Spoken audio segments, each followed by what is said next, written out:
What's up, everybody? Welcome to Bios3 Raw TV. Today we're going to talk a little bit about anabolism and catabolism and the once-a-day eating versus the 7 times a day eating. So, like, the new modern scientific way or the bro way. And we've beaten this to shit in the past, but, it wasn't until, like, this past weekend I watched a video by Dave Pulcinella. His brother Mike had pieced it together from a seminar that they did at Iron Sport Gym with their cousin Steve Pulcinella.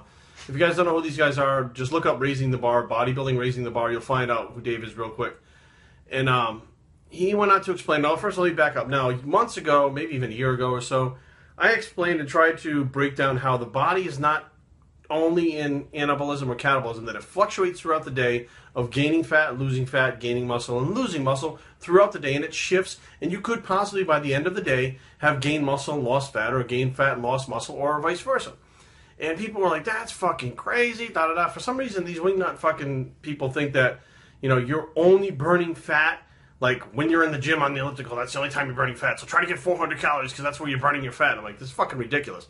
Like, if that's the way it worked, you would never fucking get lean. But anyways, so Dave broke it down a little bit differently, and he explained it in a way that I think a lot more people could understand than the way I was explaining it.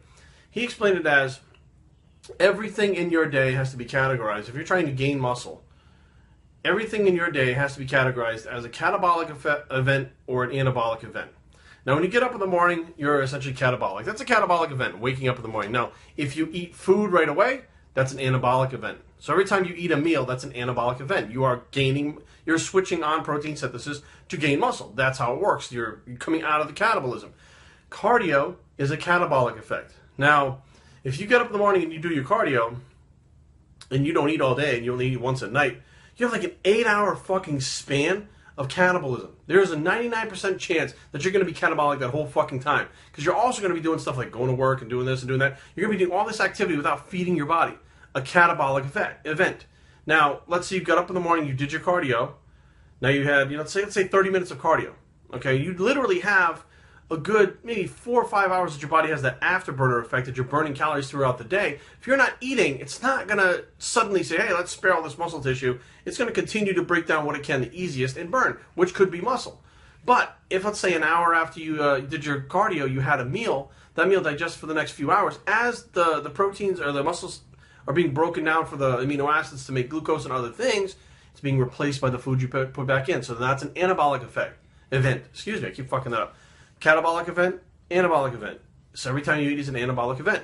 Now let's say you had to walk, I don't know, fucking 6 blocks to work. That's a catabolic event. When you get there, eat. Why? You're causing an anabolic event after the catabolic event. And when you're in the gym training, make no doubt about it, that's a catabolic event. You're breaking down muscle tissue. You're not building muscle when you're in the gym. So if you're in there for 2 hours or whatever the fucking case may be, and you're not eating for fucking 5 hours after that, what do you think is happening? You think you're gaining muscle? You think you're anabolic? You think that's how it works? Now, I don't agree with the window of opportunity after the workouts, but I do agree, and I've said flat out all along, that your body needs to be fed like an intravenous, like an IV that's hooked into you consistently throughout the day. So when these catabolic events happen, the anabolic event is right there to pick up the slack so that you're not losing muscle. Fat loss is something completely different. Fat loss is a catabolic event, and you're basically just trying to maintain your muscle mass and not gain any muscle, but that is a whole other discussion right there. I'm talking about gaining muscle.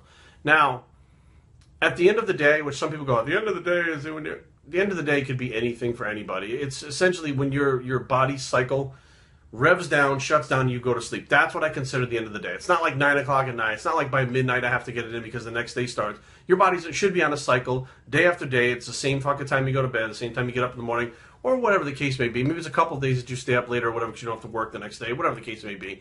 But the bottom line is you have a cycle that your body works on. It detoxifies itself throughout the night while you're sleeping, which many people don't know that either, because you're not eating anything and you get up in the morning, and a lot of times you should get up in the morning and take a shit. I mean, you piss and shit. That's like what you do in the morning. Why do you think that happens? Your body's digesting stuff and getting rid of things it doesn't need and flushing it out in the morning. Now, at the end of the day, if you jammed all those calories in that one fucking meal, like all these wingnut fucking science bros say, you think that you're going to fucking make up, if let's say you were awake 16 hours, you think you're going to make up for 16 hours of catabolism with one fucking giant meal at the end? No wonder why you guys gain slow as a fuck.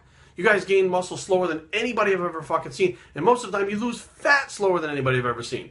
So the whole optimal, does it make any difference? Can I still get results? Yes, you can still get results. Does it make a difference? Yes, it does. Is it optimal for you to fucking jam all your calories in one meal and forget about all the catabolic shit that happened throughout the day? No, it's not optimal. Absolutely fucking not optimal. Go to the hospital and ask them, should I, well, if I wanted to have something, an antibiotic go in my body very quickly and fight off this fucking thing before it kills me, should I just take a fucking handful of fucking antibiotics right now and call it a day? Or should I get an IV in me? They're going to tell you to put an IV in you. Why? Because the body can only handle so much shit at so much time, at one time, excuse me. And it does get overwhelmed. As much as you think, you know, like, oh, well, the fucking body can handle anything. That's not true. That's why you can go into fucking shock. You go into shock because your brain can't handle shit. The rest of your body's the same way. There are things that can't handle things in your body. And I'm not going to say it goes into shock, but it's a type of shock where it doesn't work and doesn't function optimally. So it's just something to think about. Dave put it in a way that I had never really thought of putting it. But if you look at catabolic and anabolic throughout the day, at the end of the day, when you go to put your head on that pillow and your body's cycling down, you want to have more anabolic than catabolic events to wind up pushing you more towards the protein synthesis and muscle gaining. Bios3training@gmail.com. Leave comments down below, but don't fight. www.bios3training.com is a blog, and where? Ooh, that was an anabolic event. Oh, we're out.